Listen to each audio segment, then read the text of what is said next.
All right, so people, I waited with the baby. I'm not going to back. You know, Buhari region, no Buhari region. I wanna where Bokonyo I have my brother ready. When I meet my brother, I meet my friend. When I meet my friend, he's a colleague. I'm not the musician.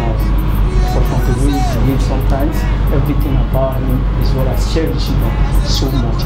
My brother, give it up. When I said give it up, is somebody you always expect to see, even right from the one, even now, even tomorrow. Continuous sentence, you know. Give it up for Omoregie Egwuasa, aka Amaisi Woman. What's your name here? What up, my brother? What up, man? What up? I wait out to Zamaya. Iwa wait out to Zamaya. I had the bed, the Guamaton.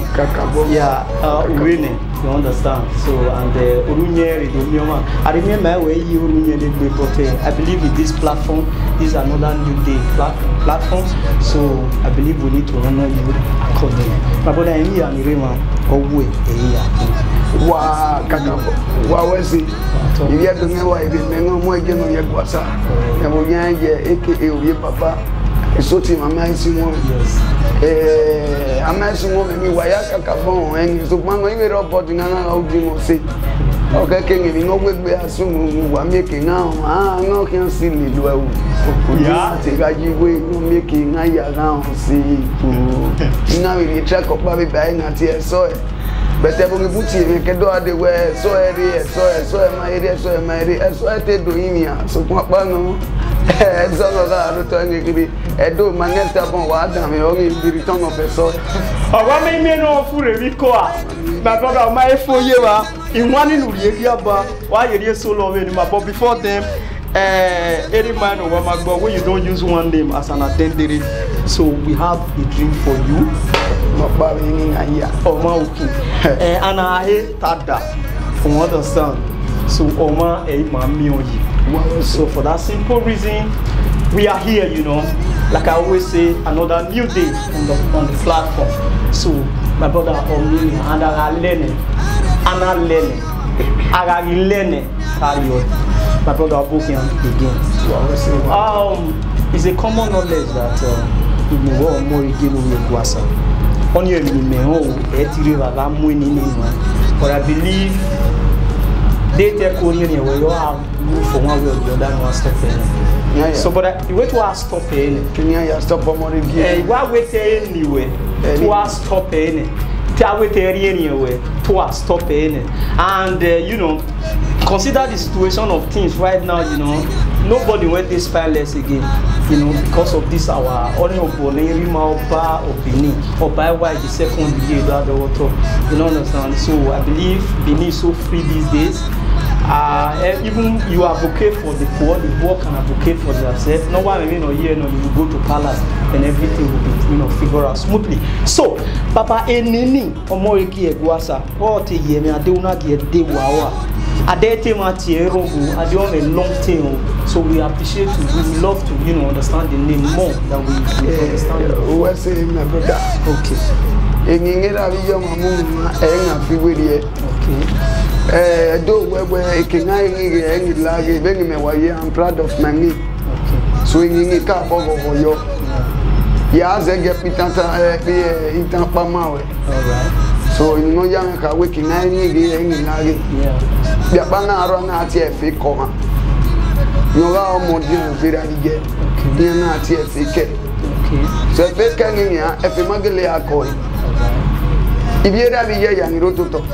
Ni boluwa ni jehwebo yesuku ni fe bomu so iyen me ropa oyi ditete on wa fi mi ngera na je me ko mu menga o ko emi no ko lori menga feke o ngari agege buji ari eki o ngari aguji akon we ni yin fi ni yen budie ni amanga fi ni yen budie wu so bia yin bia jitana ka ngera na je me mu me omo igi Ika bogo yoru da we egi no kwa ikingira me bijeme wa ga ebe delena e mo je obira bijeme mo sunya la gute okay beto mo egi so am king e kwe obira bijeme pa ke dokeja Egi ikinedu. So kinani geni lago se naka bolo vini ni kabo. Agbogi ari mugi abadan mugi. Yes. Me ma ya fe ni si ko geta bi ko to mugi so gi ni go yo. Exactly. Awe told Donald Yetiana we told your bag here. Kakabo and the Duba. Oh my my brother. And so systematically what you're telling us now where omo egeni okuyo keka keno ti amaesi nwome o agati omo egeni o yegwasa na dori amaesi nwome te kakabo keno we so where is coming soon abi is the music. I believe it's the return of so all the king I saw because I will book we yo is my second track of my new latest. Okay. Yeah, where so it's one so also what better you can interview one. So the return of a so Aladdin yeah we go and down yo yeah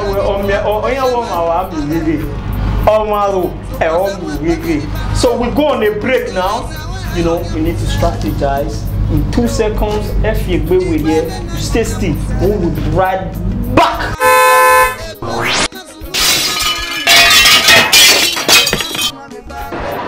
Yeah, my people, it's me, Johnny Noga. As you know me, Johnny Noga, one of Tulapa. That's a 14 now. We are there, so now so we do one. Everybody subscribe to Gorilla TV platform. I love this TV. One love my people. It's your girl Mariciano. Yes, it's the platform Gorilla TV. So go subscribe to Gorilla TV. Give me a shout out to them. We love you. Hello, it's your girl Ebony Obasi. Keep watching the platform and don't touch that dial. Peace out. Hello, it's your girl Iswain Bilidu. I'm here, the platform of Gorilla TV. Do not forget to subscribe to their YouTube channel. God bless you all as you stay with us. Love you.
Where they my poison over my brother. My poison or you remember? Oh, yeah, a young where is even your man will never baby. Oh, yeah, no, woman got limo. We get money, get what time you do Yahweh. But that is my guy who made you. I'm on for me. Oh, come on, I didn't. I want you to run you gamma. I have you to Nara, and you gamma. Put me fool enough. I can subia me or that filter and I get me a 6 feet. I'm a relative. I just had to buy you. I'm a what you could do. All right, back to back. I'm going to give you a WhatsApp here on the platform. You understand? So, Baba, where there's no rule, there's no offense. You understand? So I believe, not to say I don't know when you come to the industry, but if I could remember vividly, there was a time the team almost created an advocate. So AI due to some certain things, you understand. So a lot of things conspired, and so industry. But I'm not saying where maybe last I didn't but I know when you came in. So I believe woman are you wearing? Kakabongo. Yeah. So how did you locate the industry? otene orin ade monta wa top so ode kakabori yeah okede so when we so believe we were agbe 20 years akefi agbe 30 years akefi aya ka we asuse wagbe una ye dokpa kekan ya suse nu den suse ni una do mi go akwe useni tu ge kanya so kakabo is suffer with the industry okay edo we he one particular master where we gba agreement with boy okay omaro because also e banina ka boka ma we go yingira mi je mu me wo mo igi so igi ni igi le tele na e ma gba agreement with boy and music ni pe na e ma we wo e boy e gba salo ba kele me mere oye bi mu na no salo ba bi na ewe o kin ado wo ada wa sagbon o se ni mi so na asusu yo ma o ige wo pa di ni zu gbegbe imi mu because why Jesus Christ was out ba ge ajagbon igi mu na wa do na wa sagbon omi iri bu mo ku pe gbe wa pe agbe Jesus ono ya o ge na je Jesus ka me we bo abi eba understand so be to gbe na pe e wo ya ga yi ba le de le na ayo oye ni ba ama gbe Jesus na do da ni no ga so then you come to the industry where kakabo isuse iwe yawo okay odo wa mane so ani wa ina ibara me gbe awe music okay ira me gbe yin ko ni we music when you are with that instrument you got a Dell instrument bi mi ami one Dell instrument ni me ina wo ma ohun baba ga mu ni because he my radio portable enya ya so weda ina gbe 2 years iba so ibani un saje me ma won abi oni un ba se ke no ri e mu dia ke do pa sorry o ipa na do boy na do de conseil won pa o de for 38 so the boy ma wo gba ko ile mi gbe kan de na igun e bet e go yo kan so the boy the guitar na si ko e ma wo gba ko ale mi gbe kan on do ama guitar so me connect of music wa do asin won ra fun di won ma wo na gba ko pe guitar le bi e pa lo through that process in ya me composing do e ya do so ka bo compose na do ama won no but so ma pe kan le different bi e pa lo na ni bo we a ibo akobokian we bo because kakabo like for the industry not take as my method so edo ya igwa lo ma le dopa ko be da pe topa nugu sina do gwa lo pa usasu na laudi ma bass officer akobe ya diabo boy ni wa wo na boy me agree me as my own master because in like if you say that or when you want to tell nakana even me think 20,000 ma we tell go video rate so ko be ere ma na ye ri ma o when you dey 60,000 you talk first then I know if you don't pay 60,000 okay ya ri o la di ba o na vie mami wa tuma ege ni me ke 20,000 ya gbejo ye ke 20,000 me na ave 120 na gbo mari ave na wo mi go sa lo bo na ya na do na e so wa na do ta mo ten no fiota ni kaban owo mo ege wo de ni ya popu gbe ba mi na we owo wa digital no wa se won wa mu ko bo o na ni na bi e ya gbe so amu ko bo before or is a dog bang among Mujita Manawu Maya Guale, Muwamagbe. Now, what I can Muwamagbe in Lima. The miners at Baba Manaki Baraki, you were giving out. Giving out to Repo. The Managbe officer, Muwamagbe, Papa, in a depot about Yesa. And my one officer, Wamagbe, Mamujita, or whatever, a boy, Wamanawi, held that Magua, Vita, Magua, Mamma. Be ma we gwa le yo bo mi ma te ya no mi bo we di ma gwa ko ma ni te ama na so ma pe digital na o di ma compose na we ke o we so compose na na pa na si ma re bo digital is we ma we are we one like ma we di mo ni won na we na wa e ma baba na o ya TSK na we be kevari kenyeja that you do I think happy because the canal talent est-ce qu'on a un mouvement d'office ordinaire c'est un bien meilleur office est-ce que ma sœur a so est-ce qu'on a une là qui on a design et voilà so yeah be ama small for the first time na do yana ona muwege e do muwege so kivani vipa e agbon na figure so o se ni yana ni ya you go on skin o yiri because a woman also have a getting up no matter what next game how the learner he say yeah because he carry the little man one more o ma yekina mena they get skill I take the play say so must have our mama. All right, you audience out there, we are going to go on a break before I respond to that area. No one can. We go on a break.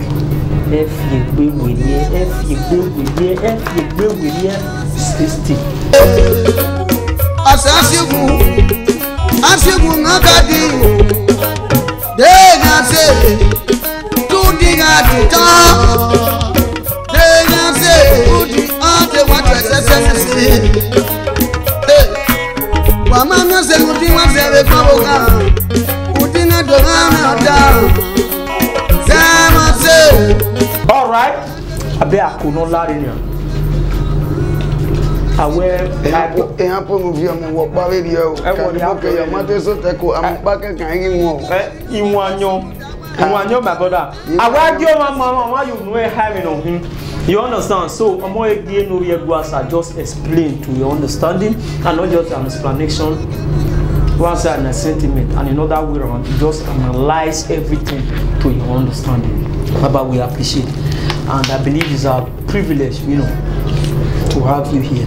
And bros, SK Oluyegun Kambon, I believe is a great person for him to discover you. No matter how you understand, then he brought you to limelight. So I wear so like we always say,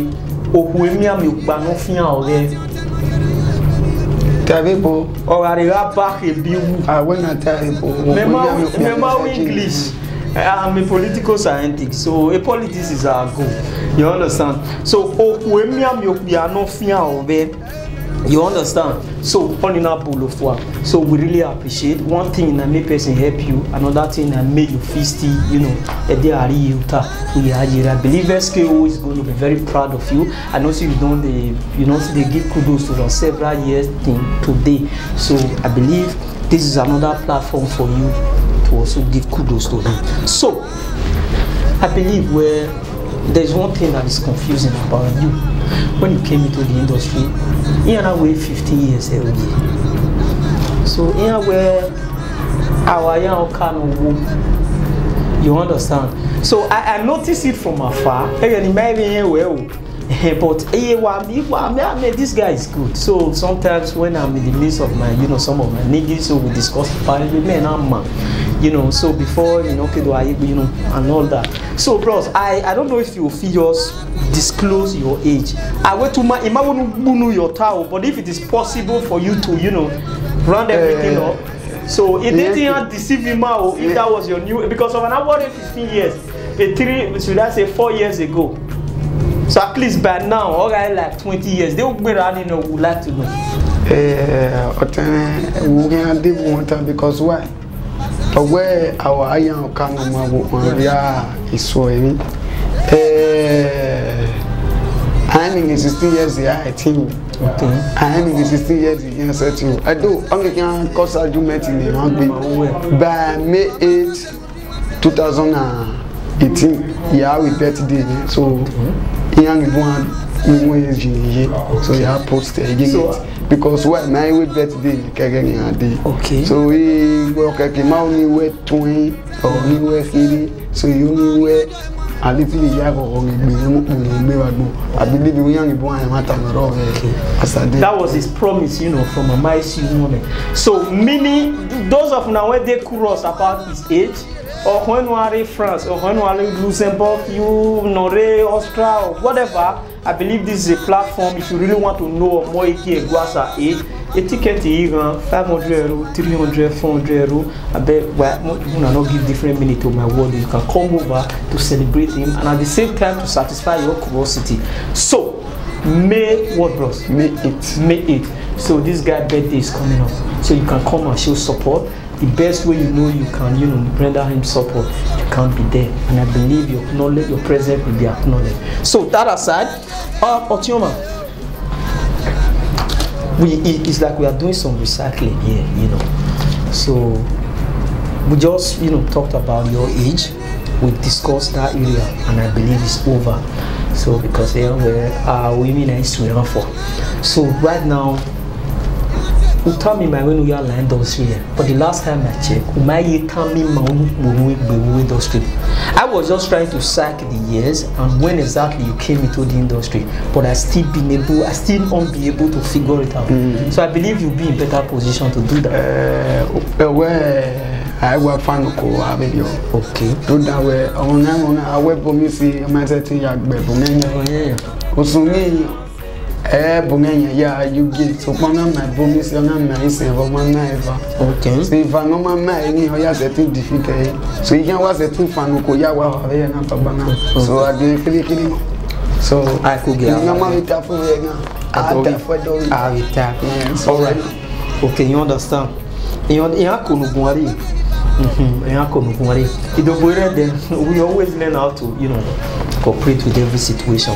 So, I believe you don't sing many music, I don't. On behalf of the tracks, let's talk about the album.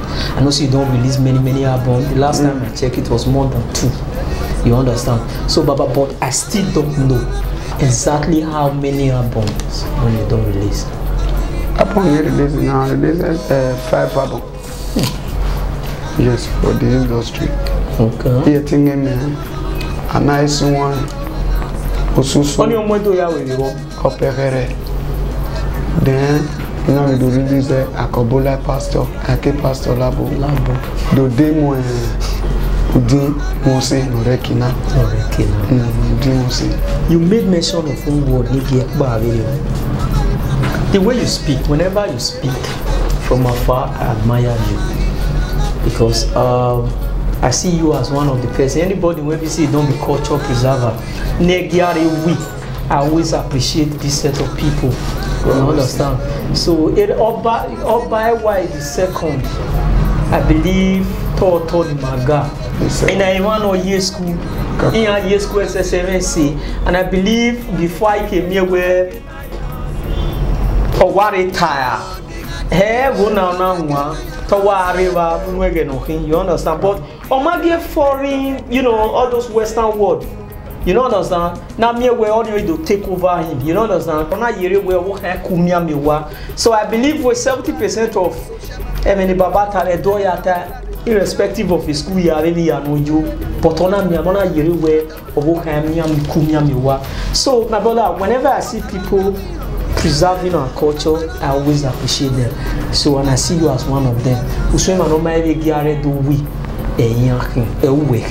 so Baba and many kata ma wo po nya me gba no fian awo pe anya me ko no fian ore and I believe na me we ka if you were I tafu to the your progress I tafu my brother they are there I tafu my brother. So and among all these albums when you don't release and among all those songs and believe you not go forget the title of your first song.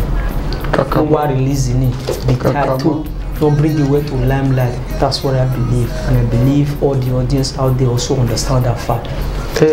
Kakaboye na bina usaya more engineer. Akabama G, Victor Wafoji. Yeah. The musician is born so. The first album I'm like King I can set me. Yeah. King I can because someone killed them. The first album I'm like King I know more than me. So you can't set me. So I will go everything again as I today. Me and I say, "Man, go at your mercy, he get down most of when because what in 1 year, And that amazing woman, but so do I don't know where to release one in boom. Or one way you come about release there, one is there, no. You might not do the amazing woman, you want amazing woman, no dollars, so all the doors here, and I'm not so now where it brought away. My queer day, Papa, amazing woman. Everything I mean, one week, but you want no more than a young or any, and yet you again. Paying a man, we are not really on the book. I do want Panawatini again, I will also you. It also you. A joy, a Juliet, a Peter, but now I take again, I mean, will do the family. So, really, you want to be. So, Any akiwe kakabo. Naido ati eroso nyemeni. Oso nyemeni eto magbe eto loyagbe. Any akiwe kakabo. Kakabo. You just spoke about you. Okay, you reveal. Let me say you reveal your first album, to our notice. And I think I will. I may not go on a break after this question. So, I don't have to think twice to understand that a born your favorite. So among all your songs, I believe we wanna waro, no be. I can do few boy boom. So I believe that must be your favorite. So we and we were so sending we favorable. I believe walk by yaro, no we are fearless, at least. And when you got you understand? So, and I still haven't figured out that song. Leave the sentiment of the audience out there. I want to concentrate on you personally. Then where you were say, what I know when I can't be favorite. It might be favorite music. Because why one might be boom. Like when you made the first album, I made a correction or a down or a case you can walk towards another album. Even you fear good year. Even well, okay, wrong or wrong, and I'm the mount only the bid or wrong, but to be. It might be favorite. Yeah, be favorite in the music it is. We just say the best in we one more than only why with kids. The favorite in one we just if you want it design the music. Meaning you are planning to resign someday? No, or my said because okay, where is one of how warm you talk? Normally I resign anyway. Like when we beat our Fujinania, I believe we were Jeremy so I make a bang of my so I believe we favorite already. So my one carry or my boy, yeah, I thought when you saw it, then I 13 so best of Victor for you told me. Yes. Now, yeah. Or you or you don't know, I don't want to set in the bed. So, through that best thing, or valuable yes, when they are with Bobby, so we might make no video. Or when I'm asking one year, I can't have the leg now. But so, yeah, I can't have the leg now. Would you say, yeah, I can't have the leg now? Or any customer, yes, the thing I really customer because why? Then a pastor had to wear. You marry a big way, and what we are having on that member. Or they be next on the member, but they pass the money with over. So, when me dinner, if we met to be met, or any fancy man because when I am the message you way, the talking man may give a message or give me the music industry. Okay. So, for so that reason, the best in my day because he want to hear over radio. You need to work seriously. Alright, we'll go on a break. We'll be back. When I mean we'll be back, I mean we'll be back.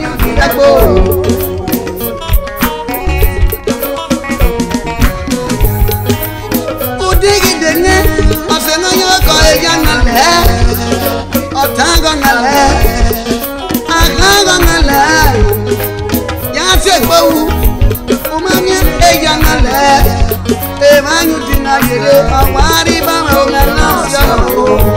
Ovekanavina, Wekasu, Umeke now, Makasi Lebo, Tia, you will not make it now. Good in a day, I'm making a say. You will not make it in my no more, you understand? So we are back, you know, back to the same question, back to the same life, back to the same platform. So I will be my fool at my mail. All right, my brother, you are very lovely in this, you know, state. I don't want to extend it more than that because you know where in Miami or Yibuse. Industry now, my brother, on behalf of what you've told us so far, I believe we're Omaro. We admire on behalf of what we know. So maybe the way he sing, the way he do things, the way you know while living lifestyle where maybe not personal, but you just admire him. So I wonder who that person be. Baba man, you can't do it. I get. Yes, I understand. And the lifestyle, lifestyle. So yeah, go my yeah. Understand. But we go along and go and give it. I mean, I give us a look. But you believe the world if I am your yeah. Understand it, Baba. Okay. So we can't tell passing now with that. Again, in that day, they were in music. So. Oboro bike ni jogu ya agreement was Akobelian. So we want anyway a voice in my way if me one hoy so put one on mommy where but me one where the way is my method or it's not my method, but you like a profession way, you like a life style way, you like a Yakub. So I can't have a big nobody so could be setting again but okay. So I still respect it in industry because yeah we method the name of Martin Nolia and but the only person I respect pass in the industry legally damn one taste of voice we already happy but a voice in it he can't force to okay or advice and yes it's my method and see you be like say when you mention advice and woman it be like say you revive something or should I say you remind me of something because do you lifestyle like when we are living life. Okay, do you realize that Inira or more Eguasa and there was a time where and Eguasani happens to be a master in Wamagbe. So people were now thinking where Eguasani no a master in Wamagbe were here be always another different person from another different angle. So even when they think I say I can call it a coincidence or I don't know. So it means so you be cargo so bana me no wa gbe na we do ari the scene ona we do aru we the scene we no ya ladian we no we ya okay now you know due to waiting we hear I was not there. Well, so at least it means so no soon we get when you ladian you know consider like they advocate for you. So bros, does that your father have anything to do with Nwamagbe's boss? As Eguasa and this Eguasa no Eruwena. Are they two different persons? Yeah, when you got you as a Babanania, marrying over here. No, I dare to really follow up in you one book. Wow, that one down your way. When you are late, me wimple. No, I won't have come here, you want to that. I won't have come here, you want a working when I use it in another Ladina. Yeah, so we don't need was no what you mean. Or who last year, February 4. And died at the age of 87 years. My brother, my condolences. So, the latest in the last year, December, Yes, you want up. Okay. So now we're Martin, who you know video, you could be no yammy, Ivan, who you know. So that's so sad. The tracking. Where Isaac was I is my father because what music industry but biological father. My brother, still on the same matter, but not exactly. I know so I believe when industry now there are also, I see you as one of the best in Benin presently. You understand? So, and if outside your music, I'm about to ask you an awkward question, you know. Outside your music, if you are asked, for example, to just spoke about your method or who your method should be. So outside your music, okay, now you are to choose your best music of the year. Or where your best music of the year. Well, no, it's very common out here, so it's a common knowledge everywhere. So your the best music map the year, or the best musician. Your best so your best music of the year. So if you are asked to figure out the best music of the year, you still remember the title? Because in my best music of the year, outside your own. So maybe yes. In one year now where the song go too much. My best music. Yeah. You don't have to pick Nothing 1 year. Nothing 1 year, maybe year now. Yeah. Say. This really no one will bring out me because I want to tell you, my man like all my time. Yeah. So, like latest in other people, yeah. So, Kakabo, we like it. Okay. Do that way in one or the young one, no one. When the case on like when I saw me die, me go, yeah. But you do, I take me feeling. Yeah. At the end. We may be but near the so near the Moladian, no waffle with me, or totally. When I go up, but when me pity, where do you have me, Baba? Where Baba did that or the bomb of videos? On your harm, you so good, Doctor. Oh, wait, daddy, your holy will go. So, pointing in one with that, and the car for you. Okay. Then, kicking or sing of a building, in the industry for 10 years and you'll be your number. So I'm very proud of it. So because my boy in the industry, my young and give my young and be ravaging. So my boy, my young and will survive. Okay. So the music is still good for the year. So music is still good for the year, yes. Okay, so, meaning, so now you've been able to figure out 4 songs. You figure out the artist, you don't figure out the songs.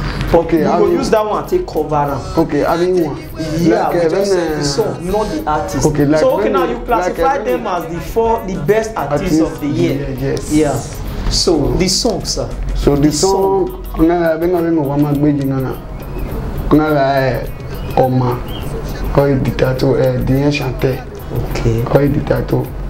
Like I know I'm my Christian we are tattoo get so Mamma boy tattoo on high video. Okay. Then always studying in another work called book. Okay. Then on with the video like the year. So the video we do. Okay. Then over Iran Kobe, now work like as live on stage. Alright, what do we America? So that's a very nice one. Wow, only one more day. No, we guasa. Oh, analyze it to your understanding. When we go on a break, I will be back.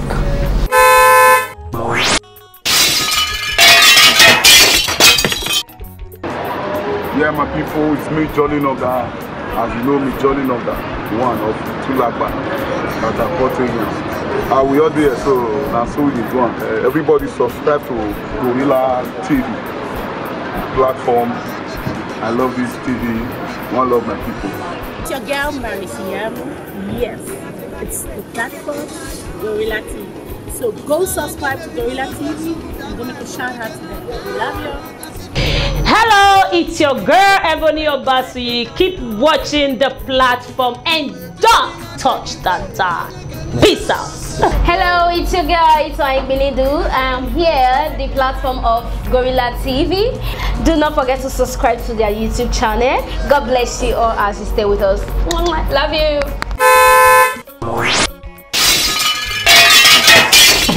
Arena, like I always say, the character sing even more full. So my brother and but you might believe in what you know, and I believe this is a platform for me to investigate properly. I will you want a woman more. Is that true? Marry you yet into Oi moniro. Marry beer. Yet in be Zara. Okay. Yet in be a lady. Because why? King. They are not be a lay at the end of the Venus at my radar. Exactly. Keke, they are not yaw ye foku. Ira with Bodo or be a lay. Or we mau Bakani say, I would do anything I had to give. Then in a year, my baby is here for me. Okay. Then in the life, really, I believe one. Yeah. So, Salobari warning, understand it, Baba. So, yeah, why you go? Or why is there not going with Jesse? Or you bang respect or 10 years, salary, your mama. Working on home as a young artist, or Maggie go. No man in an artist in a book, everybody team aware. La Mawa to be away. Mawa to only wear based on the love or the likeness in that way.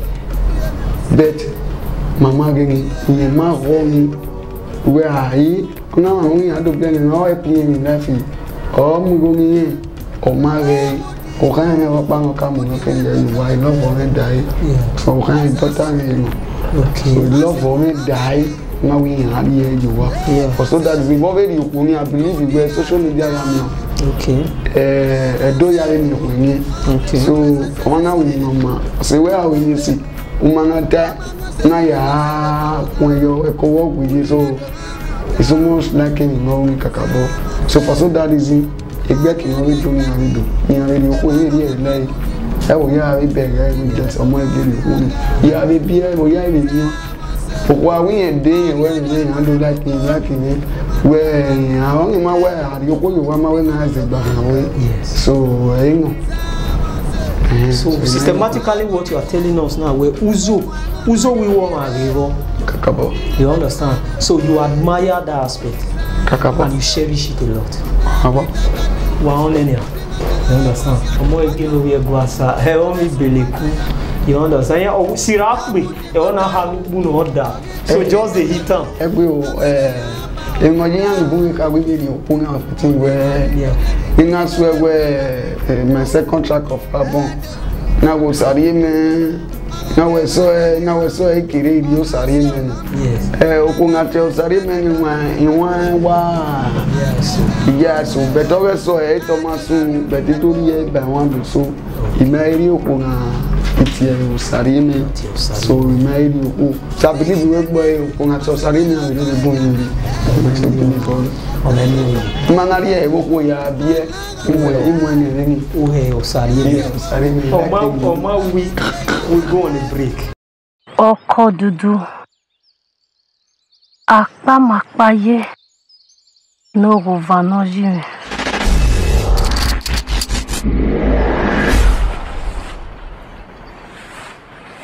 Emi susu mo ha bodo. Wona. Oye ni mi tinpira. Bodo. Ye ni bere, emi o fi asusu mo ha o. Hey!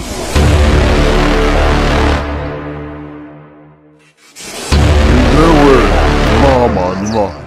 Kuwe, Kosisiwe, Ugu Sopa. We have the place surrounded. Commander, who will near that? We can't Whether Ariona or Metis a Tramado 200. I'm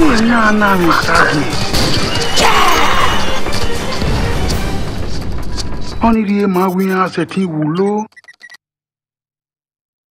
My brother, you understand? And these days it's very common. Before, compared to what we see like 20, 10, 15, 5 years ago, musicians, most especially these Benin musicians, or even IRO essence, you know, understand? When it comes to collaboration, they detest it, most of them, you know, understand? Or should I say some of them? But these days, it may even be where you people can't introduce the era through this life on stage, you know, you understand? So when you feature everywhere, I even mean where you feature a way or every feature a way on my hand. So I believe it's a new development. So these days I not only feature on myself and we appreciate that fact. But you, not be say I don't see your collab with people, but I believe maybe you get time for man or for my say. So if you are asked as a fast rising artist to do a collab with someone or your co-musician in this industry, I wonder, Domanume, would you would like to have a collaboration with any moment from now? Outside Starling, you know. Domanume, Bagba so okay now any modana okay you choose from the industry. When Wagba sing one could be Domanume. No, bang out in my bass in one could be. No one have benefited. Ye benefit me benefit.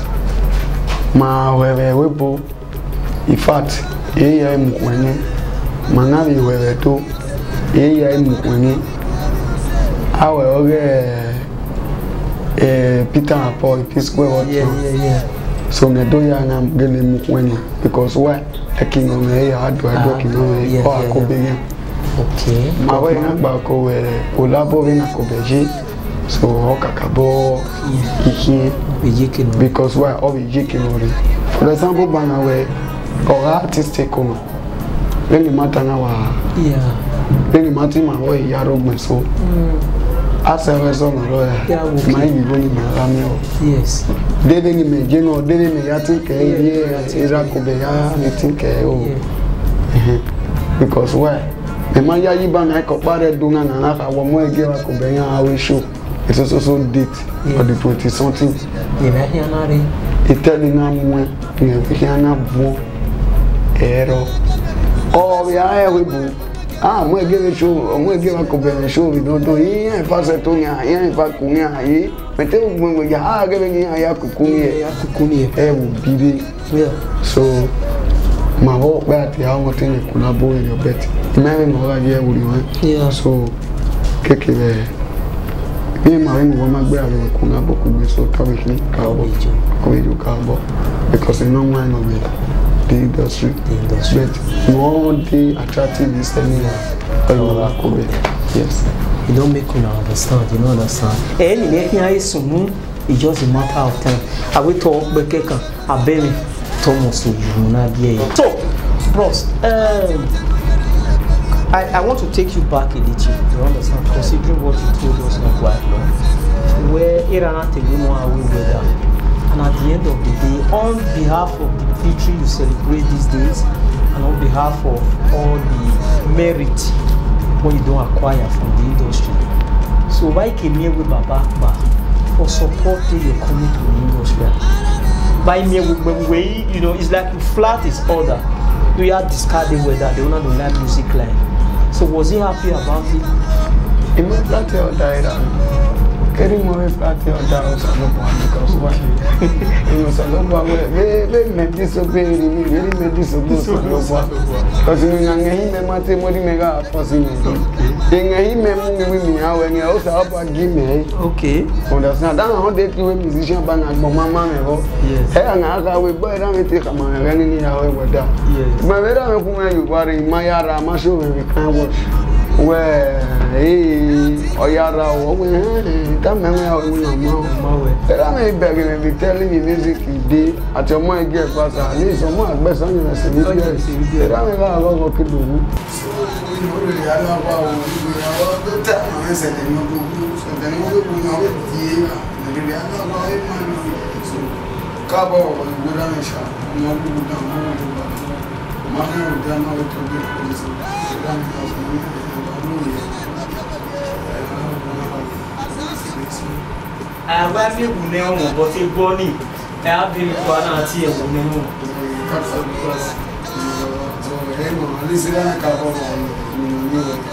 because one more time I'm going to keep it up. Yeah, keep it up. I'm going to get it up. I'm going to get music. Io che mi amo, non vorrei che musician yes, era mai un salon so nene guarda bai mi mo era mi o sapo è che ne ya me mo la wene si arriva de guarda no shi supposed that is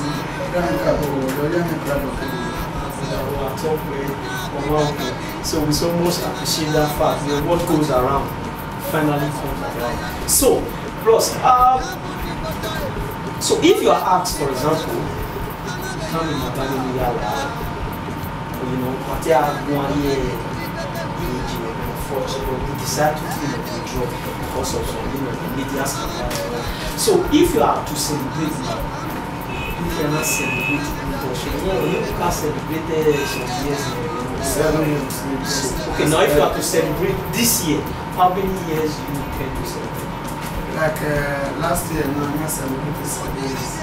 Like a year and 8 years. Meaning automatically, a year when I was within 2011 to 12. Yes. So, Baba Kenya, there has never been done. Very short. Yeah. As far unless we're very easy. Once or twice you know a release in there, almost to shake it down. But I believe behind every successful Idibia, there is an Idibia. So I wonder, you don't pass many challenges.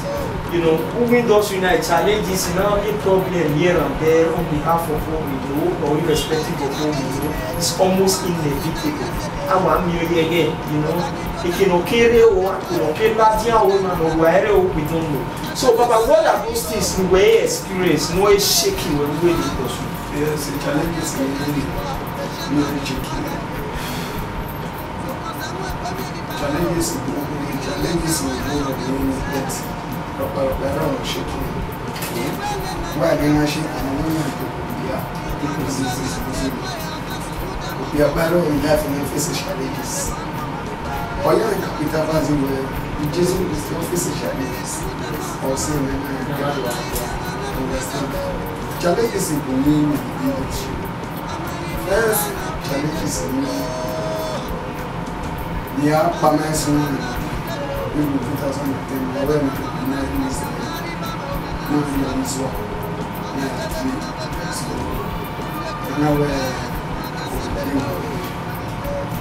I'm not around, but all being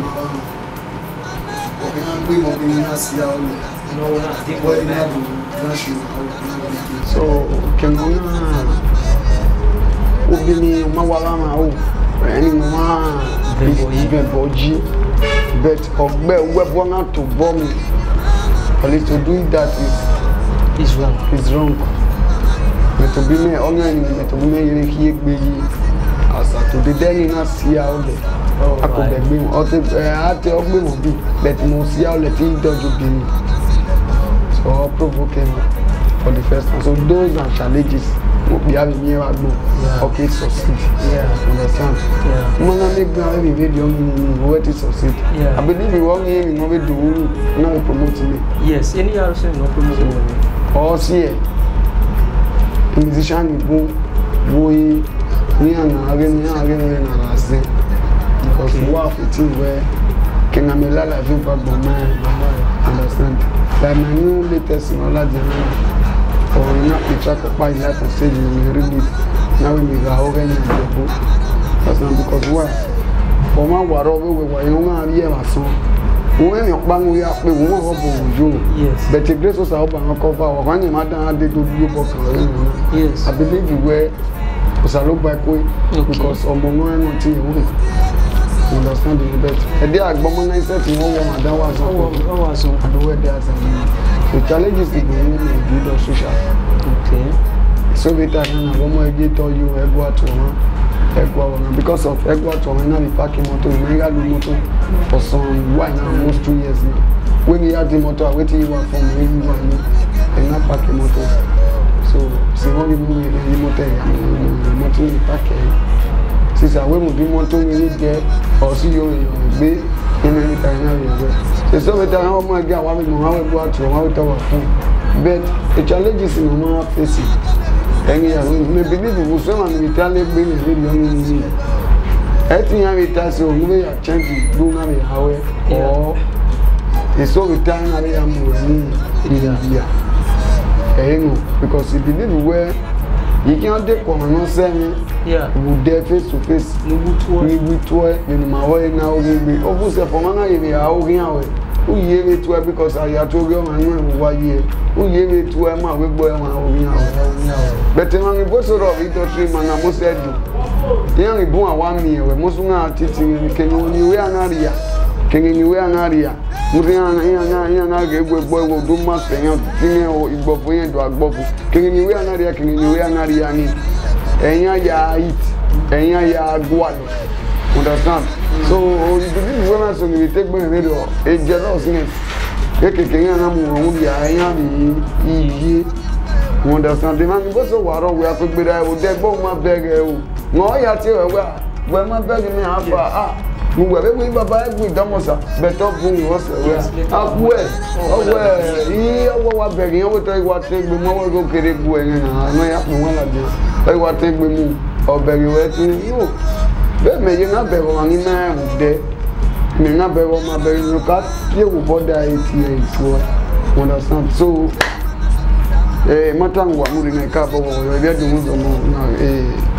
I'm going to get water, I'm going to get water, I'm going to get water. In my view, if I'm going to I'm going to my demand, or you want to have what? I'm going to do any of my idea. I'm going to have that boy I do one. So, can I am in the media?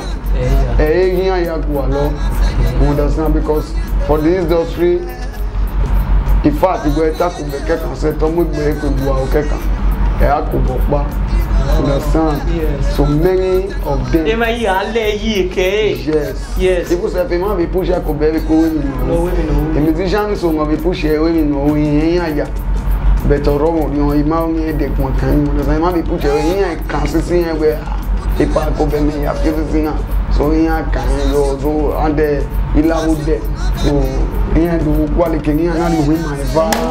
So to be so for that is the challenges in the this I can't see. So yes. We not thought you could. So can any challenges over could be do that in Can man we how much you what a challenges in Miami Ragbo. So I have destroyed me so you can't tell me you give up. So I wait to it down. Yes, my brother. Yes, you are very right.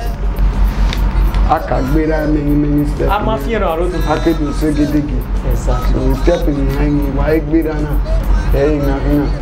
So I'm more to look about said devil no less. Sabito wife. Oh, you will so go back with Sabito wife okay, do Sabito wife devil no less. Kabama devil so devil you are not to say stage yourself to the media. So you can do media stage in the at the time, maybe before end of the year, next year, I guess about the year, my brother, bigger you are free, you know, understand? One of my understand, maybe some of you out there that the news see the fuck your brain, FOG, you know, understand? And I don't hear from the WhatsApp. So, bros, but finally, the issue now don't escalate to the point that all you love on you understand? But for the fact, say, they don't suffer in one way. But the people where they out there, the way many are taking the issue, even what we settle tomorrow, we settle tomorrow. Even the audience out there, here why run or you raise the bar on daily basis. So I believe what is supposed to be your advice to them, are you telling them to keep the flag flying, or Ni an say me ya when after wo one akatra dey you understand. So but when the mess we ya muzbina bo yen to muzbina we no jobo no nyanya wa nyanya agweme yeve kino agweme sunu we kino yeve kino na ya take boto. So but I believe where I'm sorry to say, I'm sorry to use this particular word. Here we no mirrorable lemon or the mirror okay. So but I believe you are to be the one. No way come here where or say. You understand? So here we don't win any years or money. So bros, if you are left to decide, so we are coming. They should keep the flag flying or near see I go set to a move one. I believe we need to download to your understanding and to our favor something. So what should be your advice today? You can't go can but I want you to see. You know what you talk when I'm yes. When I'm not going to do my wajina. Yes. So in house or in every only time is my brother and only time. I will not use so many for a while so my cake about do I done any musician going do I am and do ya move where in one so if we may do all way understand me now. So while the matter no it can be carrying and the what you every no go ya so who are going one allow you to take it understand Oma or the woman Oma Bunama now oppressing humanity Oma wrong no where oppression all the jobs now because what from an here it could be a office understand so why do toward me or give here and be there with I will run out again everything we have me and maybe take a shot in the yo. But I believe you will very do that is a cabin of a picker money. So maybe the only can be because why? They're making and they make it like Betty. They don't not buy any yaji. They're making them like Betty. Among other be there and other do halfway. And besides that, why the boy are more in the Aruto. So when was a love one, no rekete, are you any? Yet in a yabota, they may give Kirikiri affair no being made. Kirana Cope, it will be they are born in those Saloba making you or email, they are being why.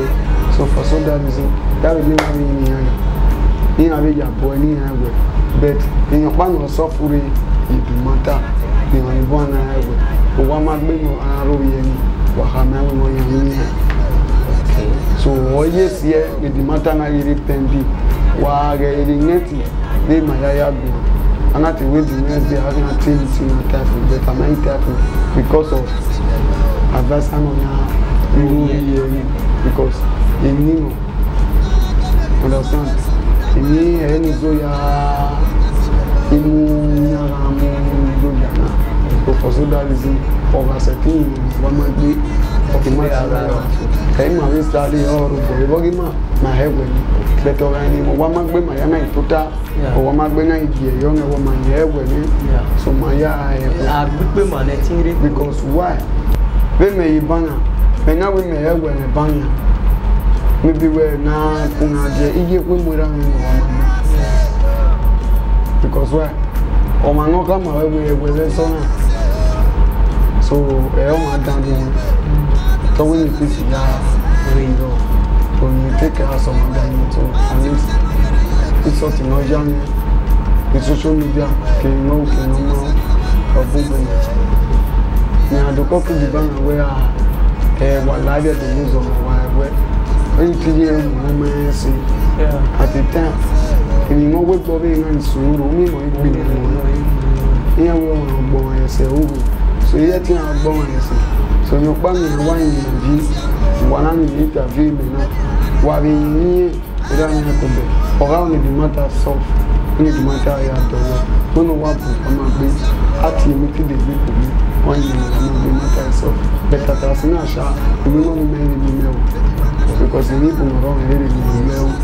And why women now wabu women say for yeah so me gbere man so one ade gbedwa ti de gbedwa e bume bono ya me de gbe mo mata ki so around the matter for to say you gbin yen bon yo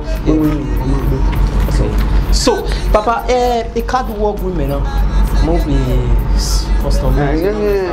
So I believe we're due to what we have here a launching well put so and you yes of instrument in Iran we set in there the second set of instrument so and on the 25th of March which maybe 7 days or 6 days from now so audience out there you can really hear a command. I love my Peking not before mount. When Kenya they were or more Igualikiniana Wiyo Bonnet, on the 25th of March, or in a launch instrument. Our launch instrument in Mariama Delia Funen. You understand? About this instrument in our command, power up no power yeke. Toy when ye why we speaker, now why we speaker, now me where and never me never. So I want more having now have the Yo Bonnet. So please let's always try and support him. You understand? Yeah, one more message on your same or Mujamia say boy. I'm your bigo, I'm your baby. Why I think I happy. So please let's always come forward. Now that you're born in, I believe help is what we are lacking of in this industry. Please, and my brother, this is the platform. As we always say, a birth of a new era. As a Gorilla Multimedia create, you know, once we discover the lapses, we are now introduce on, to always give a facelift to the industry. So, Baba, say something about this platform and, to the audience. Why we as a challenge or a facelift to the industry? So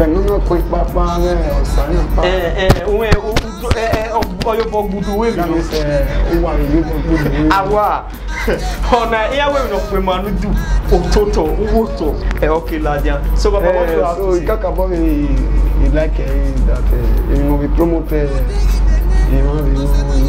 things and matter what everyone so we talk about like so when I test when I tell you you tap on it voilà wo iyo bongi boma igualo so efemere so ma ya na duji na era ma ya jeje so wala wa fie kigima katkate wa yang warewe buika waliru ngwangi wa ya ma wa ya to because they wa industry na to off me because waka bo wa ya wa we see we telling certain people so wa yi la wo on the 26th of March. Yeah, March. So all launching of instruments here.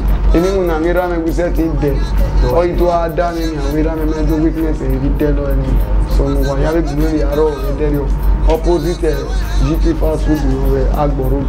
So we wala mo go yaro there. All right, ladies and gentlemen, it's nice having Omoyeke Egwuasa. Don't forget the citizen, or you can call me the prodigal son. I feel with here. Nice having Omoyeke Egwuasa here, Baba. All you double work on one, well, see, and you see all those badass squad when we say the day behind camera, the lives of today na Mazi. When I mean Mazi, I mean Mazi please. Yesterday it was Ken Udao, aka the MD, and he happens to be the MD of KD Films. So, ladies and gentlemen, about those people when we say they crazy behind cameras, So, we'll meet you again. Our next episode, I don't want to disclose who we're going to have right here on the house.